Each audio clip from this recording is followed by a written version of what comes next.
She humiliated her broke husband before her boss, only to learn of his $20 billion fortune within her company. Elara Vance was a woman who had it all: beauty, a high-powered job, and the attention of her powerful boss. The only thing she saw holding her back was her simple, broke husband. But when she decides to publicly destroy him to impress her new man, she sets off a chain of events that will expose a secret worth $20 billion. Let's watch the moment her perfectly crafted world began to crack. The sleek, sun-filled lobby of Apex Innovations was buzzing, a cathedral of finance and ambition. Elara Vance, sharp in her designer suit, was laughing at something her boss, Marcus Thorne, had whispered. She was close, her hand lingering on his arm, playing the game she was certain she was winning. That's when she saw him. Liam, her husband. He was standing near the security desk, looking lost, holding a brown paper lunch bag. He wore faded jeans and a simple, worn-out t-shirt from a local hardware store. He was the picture of failure, a stain on her perfect, rising world. Marcus noticed her gaze and smirked. Elara? Is that someone you know? A hot, ice-cold fury washed over Elara. This was her chance, her moment with Marcus, and this man had come to ruin it. She marched over to Liam, grabbed a plastic water bottle from a nearby cooler, and wrenched it open. "What are you doing here?" she spat, her voice low and dangerous. "Look at you. You poor, dirty man. Have you come to disgrace me?" And before he could answer, she upturned the bottle, pouring the cold water all over the front of his shirt. He just stood there, stunned, water dripping onto the floor. "Get out," she whispered. Liam, his face pale and unreadable, turned and walked out the glass doors without a single word. Elara walked back to Marcus, smoothing her skirt, a triumphant, cold smile playing on her lips. She felt a rush of power, not shame. She had eliminated a problem. Marcus leaned against the reception desk, watching her with a dark, appreciative gleam in his eyes. "Well," he said, his voice a low purr, "you certainly know how to handle distractions." "He's nobody, Marcus," Elara said, dismissing her husband of 5 years with a wave of her hand. "Just a mistake I'm in the process of correcting. He doesn't understand ambition. He doesn't understand this world." "He certainly doesn't," Marcus agreed, guiding her toward the private elevator to his office. "But I do. And I see it in you, Elara. That kind of decisiveness. It's exactly what I need on my executive team."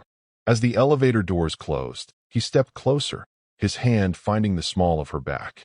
"The board is meeting tomorrow. A lot of things are about to change at Apex. Stick with me, and you'll get everything you've ever wanted." Elara leaned into his touch, her heart pounding. Everything she wanted. She had just proven she was willing to do whatever it took to get it. Liam didn't go home. He drove his old, dented pickup truck, the one Elara refused to be seen in, to a discreet, unmarked building in a quiet commercial district miles away from the glamour of downtown. He walked past the high-security checkpoint, where the guard simply nodded, "Mr. H." He entered a minimalist, high-tech office. A man in a sharp suit, Arthur Davies, his chief counsel, looked up from a stack of reports. "Liam, what on earth happened?" Arthur asked, noting the dark, damp patch spread across his boss's plain t-shirt. Liam pulled the damp shirt off and grabbed a fresh black polo from a cabinet. "Elara happened," he said, his voice flat, devoid of the warmth he usually reserved for his wife. "At the Apex lobby. She brought Mr. Thorne over for the show." Arthur's legal composure cracked. "Thorne? Marcus Thorne? Sir, this is catastrophic. The board meeting is tomorrow. Your identity as the primary shareholder, L. Harrison, is supposed to be the ace up our sleeve. If she and Thorne, she's sleeping with him, Arthur." Liam stated it as a fact, not a question. Today confirmed it. He finished buttoning the polo. The broke husband was gone, replaced by a man of cold, quiet authority. "She thinks I'm a disgrace. A poor, dirty man."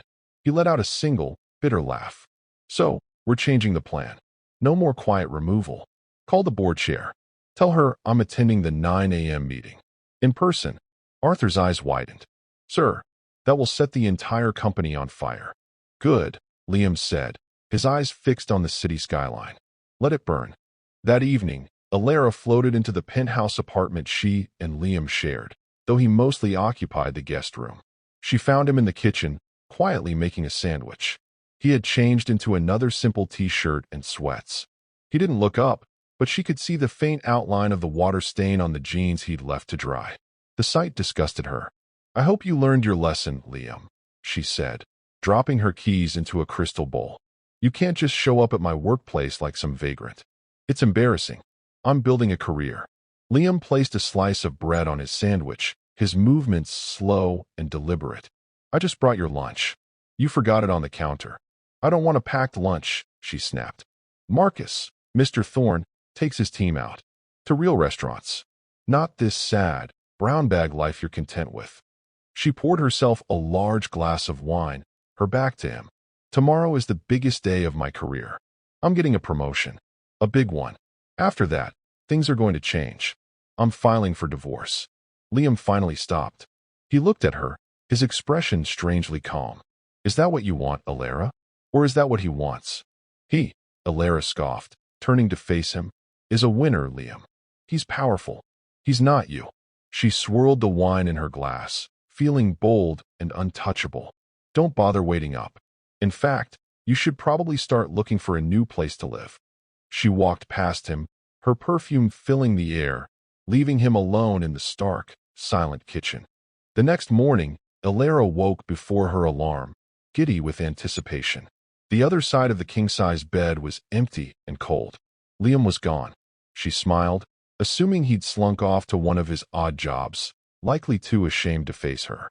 She selected her most expensive outfit, a sharp, crimson-red power suit. It was a suit that screamed executive. As she applied her makeup, a notification lit up her phone.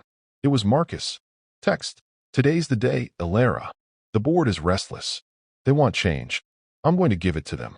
We're your best. We'll celebrate tonight at my place." A shiver of victory ran down her spine. This was it. She pictured it all. Marcus announcing the ousting of the old CEO, his own promotion, and then her, his new vice president. She grabbed her briefcase, walked out of the penthouse, and didn't even glance at the guest room. She drove her white Mercedes to the Apex Tower, her head held high, ready to claim the life she deserved. She felt invincible. She had a winner by her side, and the dead weight was finally cut loose. Elara strode into the Apex lobby, her heels clicking decisively on the polished floor. This time, she'd own the space. The security guard who had watched yesterday's humiliation now nodded respectfully. "Good morning, Ms. Vance." She gave him a tight, dismissive smile and headed for the executive elevators, where Marcus was waiting. He looked magnificent, his suit dark and perfectly tailored, radiating an aura of absolute control. "Red," he murmured, his eyes sweeping over her suit with approval. "The color of a winner. You look ready to conquer, Elara." "I am, Marcus," she said, her voice breathy with excitement as they stepped into the private elevator. "I'm ready for everything." "Good," he said, pressing the button for the 50th floor boardroom. "Just a small wrinkle. The board chair informed me last night that our silent majority shareholder, the mysterious L. Harrison, has decided to attend." Elara frowned. "Harrison?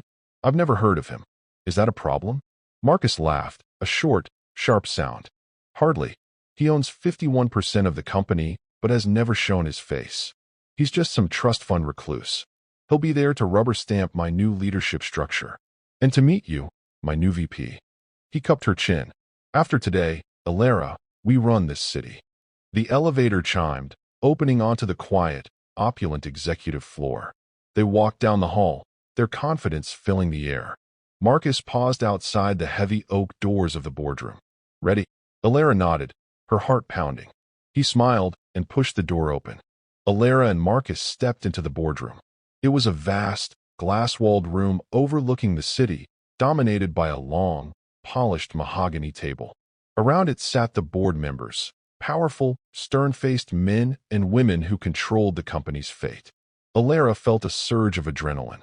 This was the room where it all happened, and she was finally in it. Marcus, all smiles and charisma, took his seat near the head of the table, and Elara stood proudly behind him, her portfolio in hand. "Marcus, glad you could make it," said Judith Riley, the austere board chairwoman. from her position at the head. Her eyes flickered to Elara with mild indifference before returning to her notes. As you all know, we have a packed agenda. But first, we have a very special guest.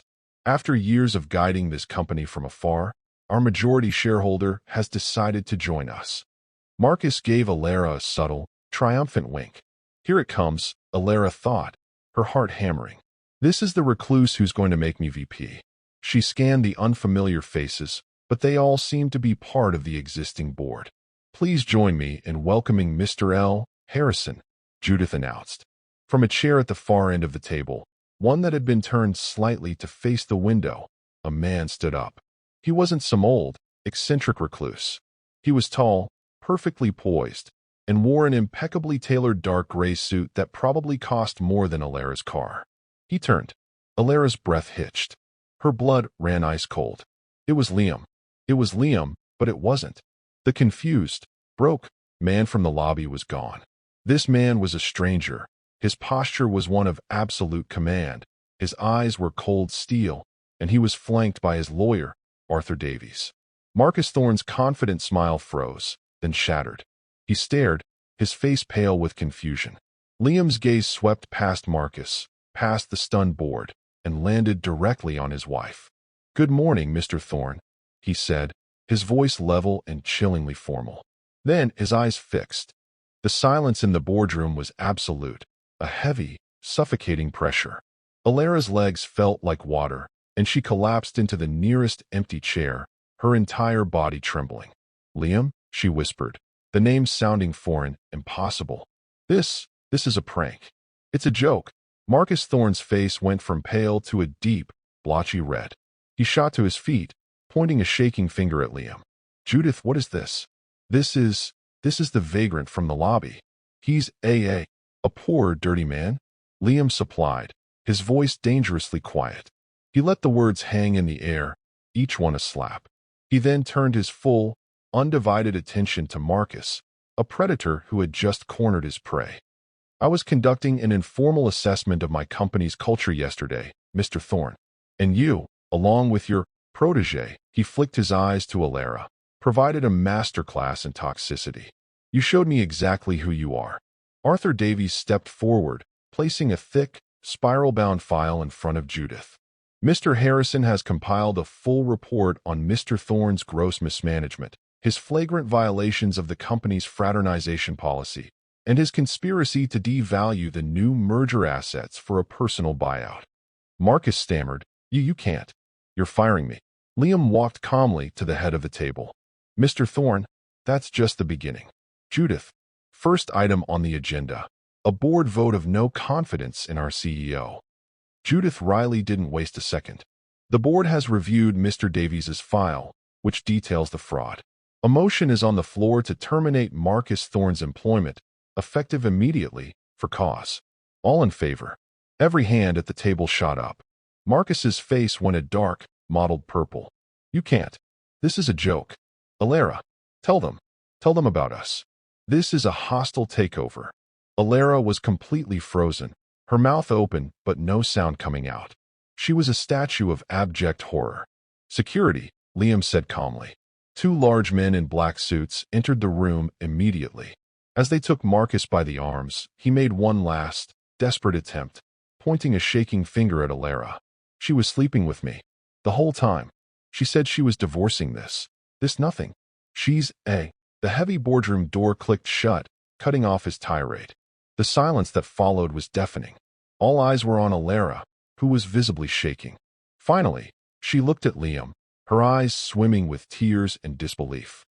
"Why?" she whispered, her voice cracking. "Why would you let me? Why this?" Liam walked around the table until he stood directly in front of her. He leaned down, his voice so low only she could hear it. "Let you? I gave you 5 years of a simple, honest life, waiting to see if the woman I married was still there. I was waiting to share all of this with you." He gestured to the room, the company, the skyline. "But you were too busy looking for a winner. You were ashamed of me." He straightened up, his voice returning to a cold, formal tone. "You wanted a promotion, Mrs. Vance. You're right. Things are changing." Liam looked away from Elara to the board, his voice ringing with pure, indisputable authority. Judith, please proceed with the restructuring. Arthur will remain as interim counsel. We will appoint a new CEO by the end of the day. The new direction of Apex begins now. Judith nodded curtly. And, Ms. Vance, the name hung in the air like a death sentence. Elara finally looked up, her face a mask of ruined makeup and abject terror. This was the moment she would have to beg. Liam, please, she sobbed, staggering to her feet. Please, I didn't know. I love you. I swear, I love you. We can fix this. I didn't mean it. I was just stressed. Liam turned to face her one last time. All the anger was gone, replaced by a deep, profound sadness that was somehow worse. You didn't mean to pour water on a poor, dirty man? He asked, his voice quiet. Or you didn't mean to sleep with your boss to secure a promotion? Which part did you not mean, Elara? He shook his head. The L. Harrison Fund isn't just a majority stake in Apex. It's a $20 billion private equity firm. My firm. The number, $20 billion, sucked all the air from Elara's lungs. She saw it all. The life she could have had. The world she had thrown away. She had been married to one of the richest men in the country, and she had humiliated him for not being a winner. As for your promotion, Liam said, his voice now cold and final. Your employment at Apex Innovations is terminated, effective immediately. Security will escort you out. He then looked at Arthur. Have the divorce papers messengered to her. She is no longer welcome at the penthouse. Elara let out a choked, desperate sound as the same security guards who had removed Marcus took her gently by the arm. She was let out, a ghost in a crimson suit, leaving her old life behind. Liam didn't watch her go. He simply turned, his back to the room, and looked out over the city he owned. And now I have to ask you, my amazing viewers, what would you have done if you were in Liam's shoes? Was he wrong to have hidden his $20 billion fortune from his wife for 5 years? Or was Elara completely to blame for her own downfall by sleeping with her boss for a promotion? Share your thoughts in the comments section below to let us know how you feel. And don't forget to like this video, share it with a friend, and subscribe for more amazing stories like this.